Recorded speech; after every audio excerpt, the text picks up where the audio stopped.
Very short process, একদম সহজ করে ভাবো। আজ ক্লাস অ্যালকোহল ফেনল ইথার চ্যাপ্টারের একদম লাস্ট ক্লাস নাম্বার 2। এই ক্লাসের মধ্যে alcohol phenol ether total reaction করানো আছে। আমরা আগের দিনের ভিডিও দিয়েছিলাম যেটা টোটাল প্রিপারেশন ছিল, আজকে টোটাল রিঅ্যাকশন হলে পুরো শেষ চ্যাপ্টার। শুধু চ্যাপ্টার শেষ নয়, পুরো সিলেবাস শেষ।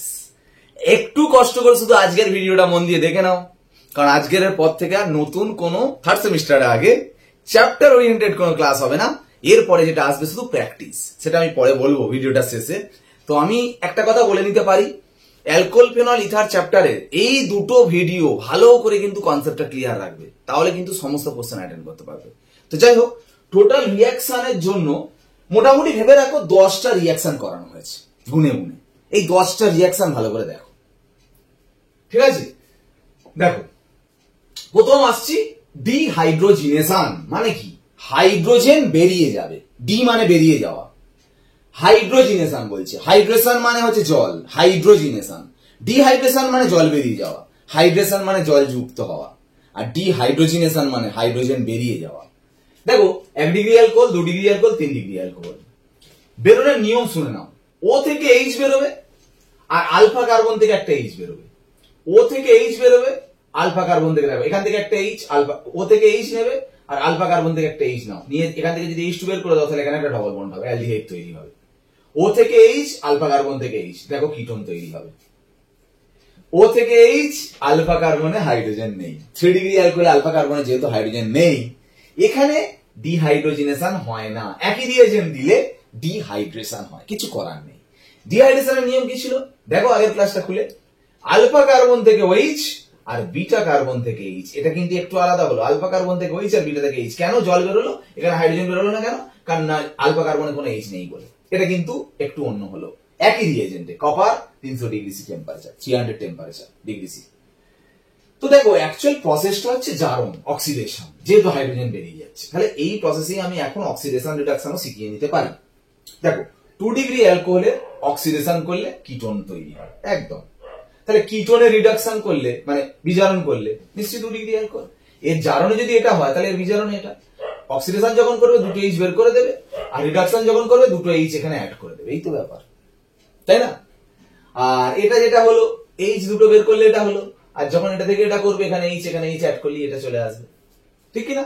তাহলে দেখো, 2 ডিগ্রি অ্যালকোহল থেকে কিটোন, কিটোন থেকে 2 ডিগ্রি অ্যালকোহল, অক্সিডেশন করলে এদিকে, রিডাকশন করলে এদিকে। তাহলে 1 ডিগ্রি অ্যালকোহলের অক্সিডেশন করলে অ্যালডিহাইড, রিডাকশন করলে 1 ডিগ্রি। কিন্তু একটা ব্যাপার শোনো, 1 ডিগ্রি অ্যালকোহলের অক্সিডেশন করলে অ্যালডিহাইড যে হয় বলছি, তাকে ফার্দার আবার অক্সিডেশন করানো যায়।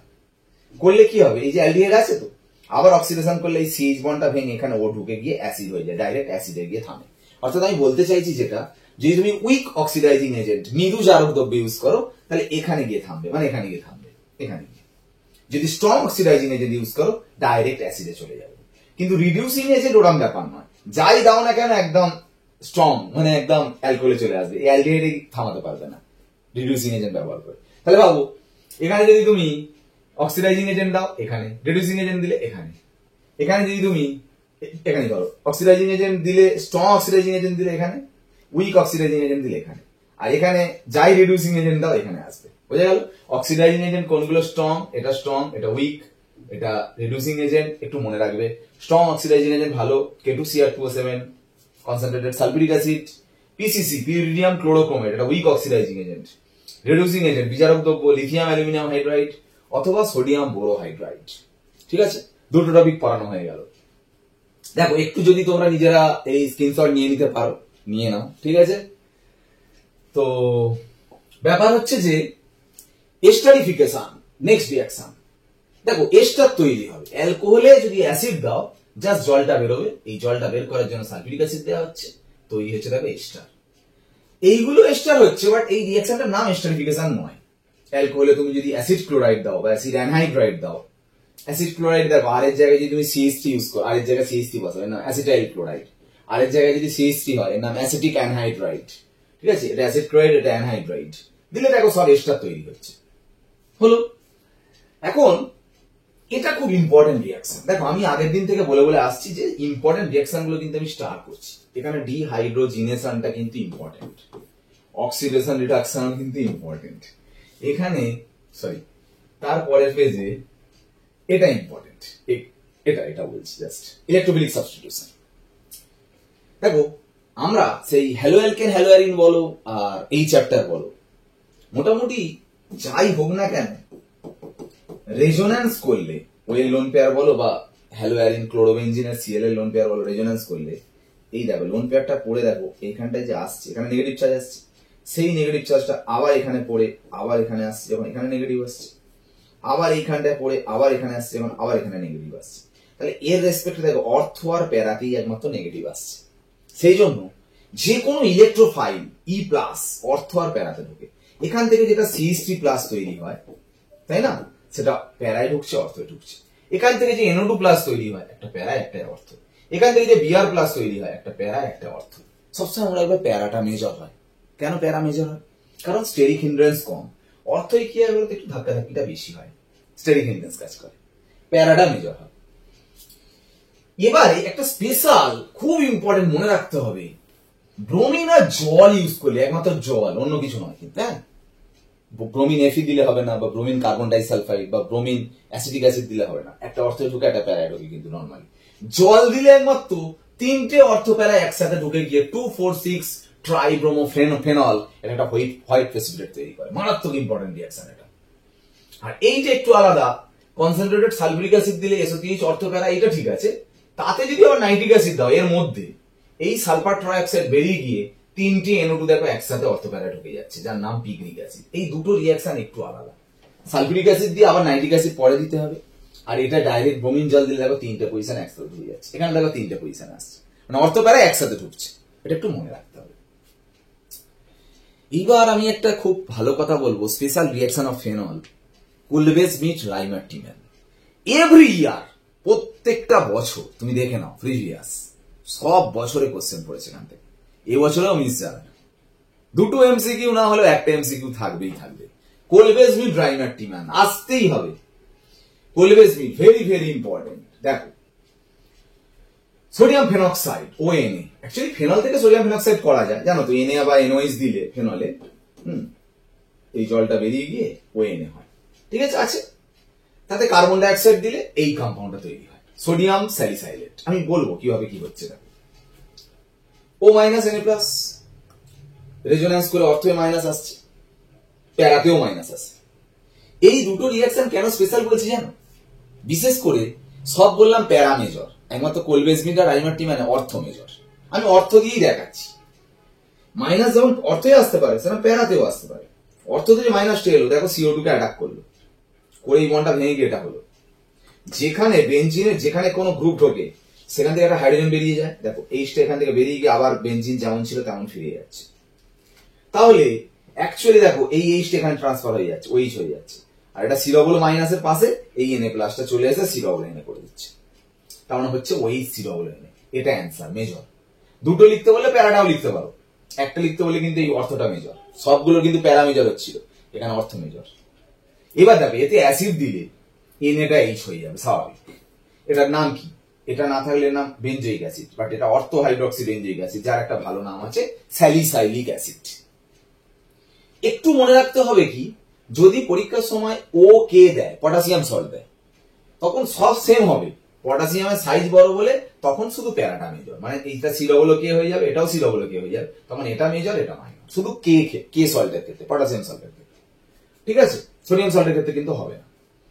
নেক্সট আসছি, দেখো এখানটা এই রিঅ্যাকশনে CO2 কিন্তু ইলেকট্রোফাইল, যেহেতু মাইনাস অ্যাটাক করেছে নিশ্চয়ই প্লাস ধরবি, ইলেকট্রোফিলিক সাবস্টিটিউশন, ঠিক আছে, এটা CO2 এখানে ইলেকট্রোফাইলের কাজ করছে।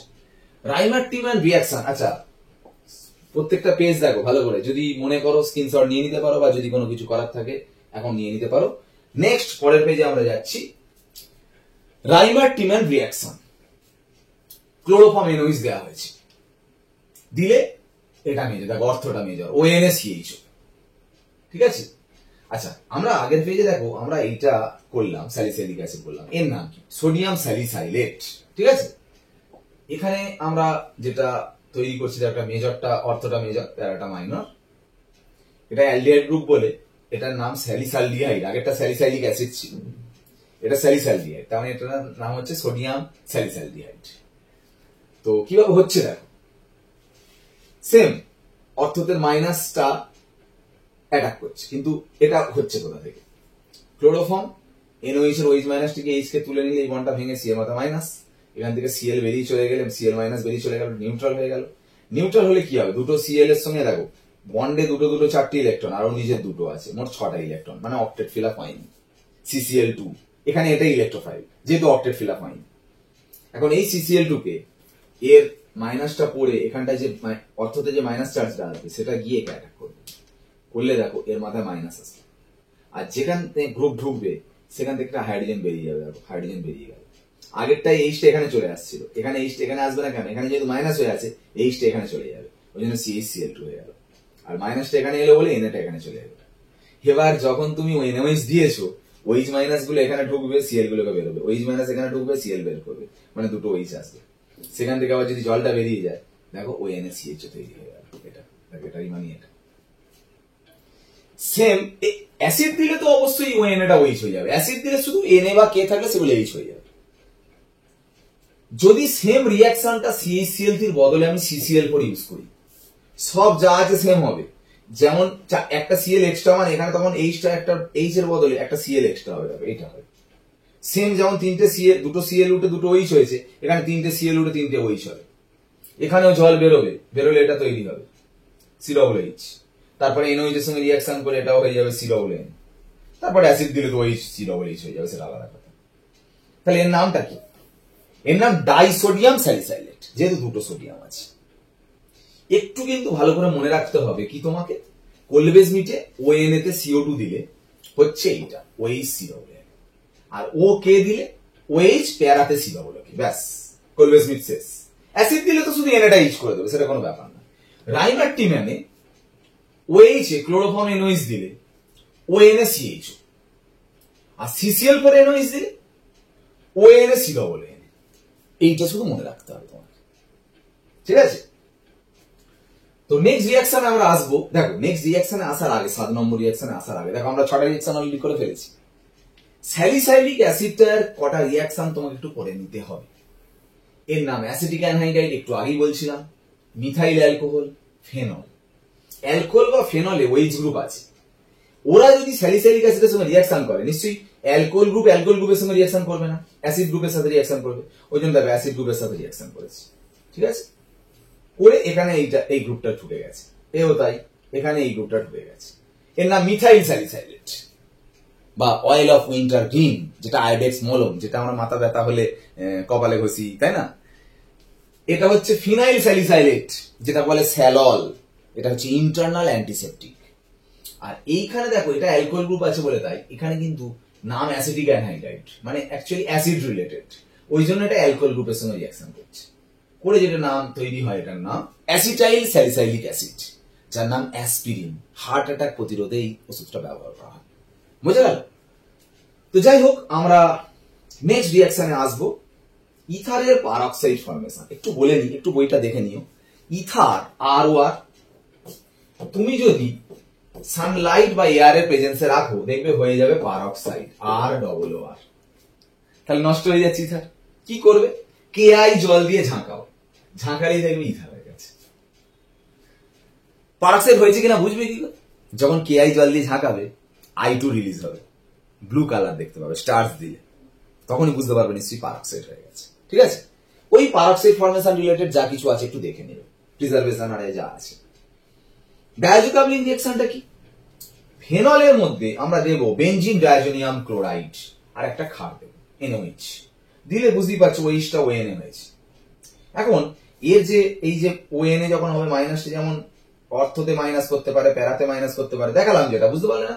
রেজোন্যান্স করা মানেই দিয়ে যাবো, এইটা যেমন রেজোন্যান্স করে অর্থতে মাইনাস হচ্ছে, আবার কোনটা আরো ঘুরে ঘুরে এসে প্যারাতে মাইনাস হতে পারে। যেহেতু আমি বললাম কোলবেসবিন ট্রাইমারটিম্যানে অর্থটা মেজর, ওই জন্য অর্থই মাইনাস করে দেখিয়েছি, কিন্তু এদের ক্ষেত্রে প্যারা মাইনাস বলে, প্যারা মেজর বলে প্যারাতে মাইনাস আসবে, মানে এরকম রেজোন্যান্স করে করে করে প্যারাতে মাইনাস আসবে, সেই মাইনাসটা গিয়ে এখানে অ্যাটাক করবে, এই বন্ডটা ভেঙে এর কাছে চলে যাবে। তাহলে ভাবো এর সাথে এটা বন্ড হয়ে যাবে, এটা ডবল বন্ড হয়ে যাবে, আর এটা ওইচটা ONA হয়ে যাবে। দেখো এটা প্রোডাক্ট, যেটা একটা কালারফুল অ্যাজো কম্পাউন্ড। ঠিক নেক্সট টপিকে আমরা যাব, যেটা রিঅ্যাকশন উইথ HI। আচ্ছা, রিঅ্যাকশন ইম্পর্টেন্ট গুলো বলতে ভুলে যাচ্ছি। নোট ডাউন কি বললাম, কোলবেস মিট ভেরি ভেরি ইম্পর্টেন্ট, আসবেই, এমন কোন ইয়ার নেই পড়েনি। রাইমার টিম্যান ভেরি ভেরি ইম্পর্টেন্ট। আজকে যে কটা রিয়াকশন আছে ধরতে গেলে সবই ইম্পর্টেন্ট রিয়াকশন, এইগুলো মোটামুটি কোনো অসুবিধা নেই। এরপরে যেটা রিয়াকশন হচ্ছে ইম্পর্টেন্ট হচ্ছে এইচআইএস রিয়াকশন, মারাত্মক ইম্পর্টেন্ট। দেখো আর ও আর ইথার এইচআই দিয়েছি, দিলে দেখো একটা আর আই হচ্ছে আর একটা আর ওইচ, একটা ওইচ ঢুকছে একটা আই ঢুকছে, খুব ভালো কথা। আবার যদি এইচআই দিই, আবার এখান থেকে জল বেরিয়ে গিয়ে আবার একটা দুটোই আই হয়ে যাচ্ছে, কিন্তু 1 মোল এইচআই দিলে একটা আই একটা ওইচ। তাহলে পরীক্ষায় যদি এক্সেস দেয় কোনো চিন্তা নেই, এদিকে আর যাই হোক না কেন দুদিকের সাথে আই দিয়ে দেবে, কিন্তু দুদিকে দুটো আর আলাদা হলে আর 1 মোল বললে কোনটা ওইচ হবে আর কোনটা আই হবে বুঝবি কি করে, ঠিক কিনা? তো সেটা বোঝবার উপায় শোনো, যখন দেখবে এই ক্যাটায়ন গুলো তৈরি হওয়ার সম্ভাবনা আছে, এই ক্যাটায়ন গুলো, তখন SN1 মেকানিজম হবে, মানে আগে ক্যাটায়ন গুলো তৈরি হবে, আর না হলে SN2। ধরো এই একটা কম্পাউন্ড বলিস, তুই বল এইখানের মধ্যে এই ক্যাটায়ন হওয়ার সম্ভাবনা আছে? অবশ্যই আছে, এই তো এর মধ্যে দেখতে পাই, তাহলে আগেই বন্ডটা ভেঙে যাবে, কোনো চাপ নেই, এই তো ক্যাটায়ন ভেঙে গেল, ব্যাস। এবার তুমি বলো না আই মাইনাস এখানে যাবে, ইস্ট এখানে যাবে, তাহলে আইটা বড় গ্রুপের সাথে গেল। কিন্তু তখন এইটা দেবো, তখন ভাবো এই ক্যাটায়ন হওয়ার চান্স নেই কোনোটাই, দেখো এই ক্যাটায়ন হওয়ার চান্স কোনোটাই আছে? এখানে আছে? নেই। তাহলে SN2 হবে, এখানে SN2, এখানে হচ্ছে SN1 হলো, মানে এখানে আগে বন্ড ভাঙলো, এখানে SN2 মানে আগে বন্ড ভাঙবে না, আগে আই মাইনাস অ্যাটাক করবে। এবার অ্যাটাকটা যখন করবে, কোথায় অ্যাটাক করবে? এই কার্বনে ওয়ের রেসপেক্টে না এই কার্বনে? এখানে দেখো স্টেরিক ইনডেন্স কম, এখানে দুটো গ্রুপ আছে স্টেরিক ইনডেন্স বেশি, তাই জন্য এখানে অ্যাটাক হবে। তাহলে আইটা এখানে যাবে, তার মানে CH3 আই হয়ে গেল, তার মানে এটার সাথে ওইচ হবে। তাহলে ভালো করে দেখো, যখন SN2 হচ্ছে ছোট গ্রুপের সাথে দেখো আইটা আসছে, আর যখন SN1 হচ্ছে বড় গ্রুপের সাথে দেখো আইটা আসছে। তাহলে SN1 SN2 জানলে তুমি বলতে পারবে না কোনখানে এইচআই সঙ্গে রিঅ্যাকশনে কোন প্রোডাক্টটা হবে। আর এক্সেস এইচআই দিলে তো তোমার এর সাথেও আই হবে, এর সাথেও আই হবে, এর সাথেও আই হবে, এর সাথেও, দুটোই তো আর আই। এক মোল দিলে দু রকম হচ্ছে বলে আমরা এত কিছু করছি, ঠিক না? তো লাস্ট ইম্পর্টেন্ট কথাটা বলে দিই, যেটা প্রচুর ইম্পর্টেন্ট, আম্লিকতার ক্রম, অ্যাসিডিটি অর্ডার, কে বেশি আম্লিক, কোনটি বেশি অ্যাসিডিক, ঠিক আছে?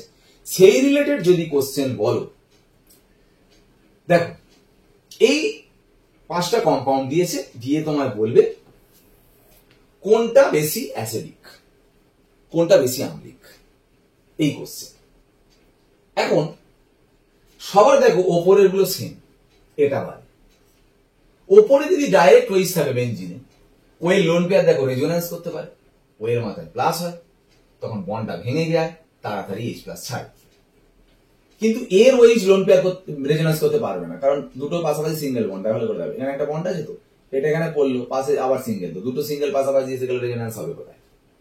তাহলে ওয়ের মাথায় পজিটিভ চার্জ একমাত্র এইগুলোই হচ্ছে, তাহলে তাড়াতাড়ি H প্লাস ছাড়বে। তাহলে এরা বেশি অ্যাসিডিক, এ সব থেকে খারাপ অ্যাসিডিক, ওই জন্য 5th পজিশন অ্যাসিডিটি সব থেকে খারাপ। এরা ভালো, কিন্তু এদের মাথার গুলো এবার সেম, আর নিচের গুলো নিয়ে ভাবো, নিচের NO2 গ্রুপ, এর নিচে Cl গ্রুপ, এর নিচে OCH3, এর নিচে কিছু নেই। মনে রাখো ইলেকট্রন উইথড্রয়াল গ্রুপ, ইলেকট্রন টানা গ্রুপ কারা হয়? NO2 Cl এরা। ইলেকট্রন ডোনেটিং গ্রুপ, ইলেকট্রন ঠেলা গ্রুপ কারা হয়? OH OCH3 CH3 সব গ্রেটার দ্যান করে লেখা আছে। যত ইলেকট্রন টেনে নেবে তত তো এর মাথায় বেশি পজিটিভ হবে, আর যত পজিটিভ হবে তত এই বন্ডটা ভেঙে যাবে, এই যেমন এরকম হয়েছে, এই বন্ডটা ভেঙে যাবে, H প্লাস তত ছাড়বে। তার মানে ইলেকট্রন উইথড্রয়াল গ্রুপের ইলেকট্রন উইথড্রয়াল পাওয়ার যত বেশি, তার অ্যাসিডিটি তত বেশি। আর ইলেকট্রন ডোনেটিং গ্রুপের ইলেকট্রন ডোনেটিং টেন্ডেন্সি যত বেশি, তার অ্যাসিডিটি তত কম। মানে এই গ্রুপগুলো যত, মানে এর পাওয়ার যত বেশি হবে তার অ্যাসিডিটি বেশি, আর এর পাওয়ার যত বেশি হবে মানে সব থেকে কম। তাহলে বলো ফার্স্ট কে? অবশ্যই NO2, তারপর Cl, কারণ NO2 আগে আছে, তারপর Cl আছে, তারপরে এটা থার্ড, এতে কোনো কিছুই নেই, তারপরে ইলেকট্রন ডোনেটিং গ্রুপ OCH3 আছে, তাহলে এটা 4th হয়ে যাচ্ছে। বুঝা গেল? এবার আরেকটা মানে কোশ্চেন দেওয়া আছে, যেখানে ফেনল সিস্টেম, একই NO2 গ্রুপ তিনটেতেই আছে, একটা অর্থ পজিশনে আছে, অর্থ নাইট্রোফেনল, মেটা নাইট্রোফেনল, প্যারা nitrophenol. NO2 electron withdrawal group, এও EWG, এও EWG, কিন্তু ভালো করে দেখো, single bond, double bond, single bond, double, single double single double, কি সুন্দর রেজোন্যান্স হবে দেখো। মানে NO2 যে ইলেকট্রনটা টানবে রেজোন্যান্সের মাধ্যমেও টানে, ইন্ডাকটিভের মাধ্যমেও টানে। এখানেও তাই, single double single double single double. এখানে দেখো single double single double single single, দেখো NO2 রেজোন্যান্স করতে পারছে না। উল্টো দিক দেখো সিঙ্গেল সিঙ্গেল, মানে মেটা পজিশনে যদি NO2 থাকে রেজোন্যান্স আটকে যাচ্ছে। তার মানে শুধু ইন্ডাকটিভের মাধ্যমে টানবে ইলেকট্রন, ঠিক আছে? ইলেকট্রন শুধু ইন্ডাকটিভ এফেক্টের মাধ্যমে টানবে, রেজোন্যান্সের মাধ্যমে টানতে পারে না। এখানে কিন্তু ইন্ডাকটিভের মাধ্যমে টানে, রেজোন্যান্সের মাধ্যমে টানে। তাহলে ভালো ইলেকট্রন উইথড্রয়াল গ্রুপ কোন দুটো? এই দুটো। এবার তার মানে এটা ফার্স্ট সেকেন্ড, এ থার্ড, এ ফোর্থ। এবার ফার্স্ট সেকেন্ডের মধ্যে এ ফার্স্ট, এ সেকেন্ড হলো কেন? অর্থতে কি হয়, এই এইচটার সাথে এই ও এর একটা হাইড্রোজেন বন্ড হয়, যার জন্য এই এইচটাকে ছাড়তে চায় না, মানে তুলনামূলক এর তুলনা, ওই জন্য এ ফার্স্ট হয়ে যায়, এ হয়ে যায় সেকেন্ড। বুঝা গেল ব্যাপারটা? আরেকটা কথা বলতে ভুলে গেছি, এইটা বলতে মনে পড়ে গেল। এই অর্থগুলো মেজর হচ্ছিল যে, কেন প্যারা মেজর হয় বলেছিলাম বলতো? কারণ প্যারায় স্টেরিকনেস কম, অর্থ স্টেরিকনেস বেশি। অর্থতে আবার এই যে হাইড্রোজেন বন্ডের জন্য, অ্যাট্রাকশনের জন্য আবার অনেক সময় অর্থ মেজর হয়ে যায়। যেটা দেখবে কোলবেস মিটে অর্থ মেজর হলো, দেখো আমি দেখাচ্ছি আগের পেজটা। কোলবেস মিট যখন করলে এইটা, এটা অর্থ মেজর হলো কেন? দেখো এটা কারণ এই যে এইচ এর সাথে এই মাইনাসের দেখো একটা হাইড্রোজেন বন্ড কাজ করছে, যার জন্য অর্থ মেজর হয়, প্যারা মাইনর হয়। আবার সোডিয়ামের জায়গায় পটাশিয়াম হলে তখন সাইজ বড় হয়ে গেলে খুব স্টেরিকনেস কাজ করে বলে, ওই জন্য বললাম পটাশিয়াম সল্টের ক্ষেত্রে তখন প্যারাটা মেজর হয়। বুঝতে পারলে? একটা রিজন তো আছে। তো total phenol alcohol ether total reaction complete, total syllabus complete. তো একটা কথা ভালো করে শোনো, যেটা আমি তোমাদের বলেছিলাম দায়িত্ব সহকারে, যে কথাটা বলেছিলাম, অনেকেই আমাকে কোয়েশ্চেন করেছিল যে স্যার থার্ড সেমিস্টার আগে সিলেবাস শেষ হবে তো, বা সিলেবাস শেষ করবেন তো? কথা কিন্তু আমি রেখেছি।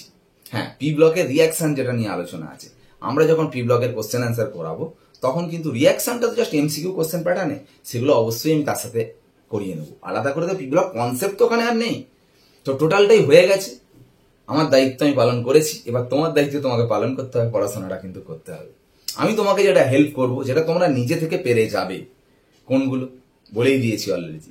কোলয়েড চ্যাপ্টার নিজে থেকে থিওরি পড়া, নিজেই পড়ে নেবে। জীবযৌন, বায়োমলিকুলস, তবু আমি কোশ্চেন দেবো, চিন্তা নেই। কিন্তু যেটা তোমাদের ভয় লাগছে বা যেটা মনে হচ্ছে যে পারবো কি পারবো না, কনফিউশনের মধ্যে আছে, সেইগুলো নিয়ে আমি কোশ্চেন নিয়ে ফিরবো। পরের অবশ্যই ভিডিও দেখতেই হবে, যেটা হচ্ছে একদম ইম্পর্টেন্ট সাজেস্টিভ, এবছরের এইচএসে এমসিকিউ প্যাটার্নে কেমন ধরনের কোশ্চেন আছে, সেই 20, 22টা, 25টা, 15টা হোক, 10টা হোক, যাই প্রশ্ন নিয়ে আমি অবশ্যই আসবো। এই চ্যাপ্টার প্রথম করাবো অ্যালকোহল ফেনল ইথার, যেহেতু সবে এটা শেষ হচ্ছে, এই চ্যাপ্টারটা দিয়ে ফার্স্ট করাবো অর্গানিক অ্যালকোহল ফেনল ইথার। তারপরেই আমি হ্যালো অ্যালকেন হ্যালো অ্যালিন করাবো এমসিকিউ। তাহলে ফুল অর্গানিক সাপোর্ট তোমাকে দিয়ে দিলাম, ম্যাথের সাপোর্টটা দিয়ে দেবো, আর পি ব্লকটা তোমাদের প্রোটিন লাগে, পি ব্লক সাপোর্ট দিয়ে দেবো। তারপরে তো ওগুলো তোমরা পারোই, তবু আমি চেষ্টা করবো ম্যাক্সিমাম কতটা দিতে পারি দেবো, ঠিক আছে? তো যাই হোক, অ্যালকোহল ফেনল ইথারের পরবর্তী শুধুমাত্র এমসিকিউ প্যাটার্ন, সেই এমসিকিউ প্যাটার্নে কোশ্চেন অ্যান্সার, একদম suggestive HS related question answer নিয়ে আলোচনা হবে পরবর্তী ভিডিওতে। অবশ্যই ফোকাস রেখো।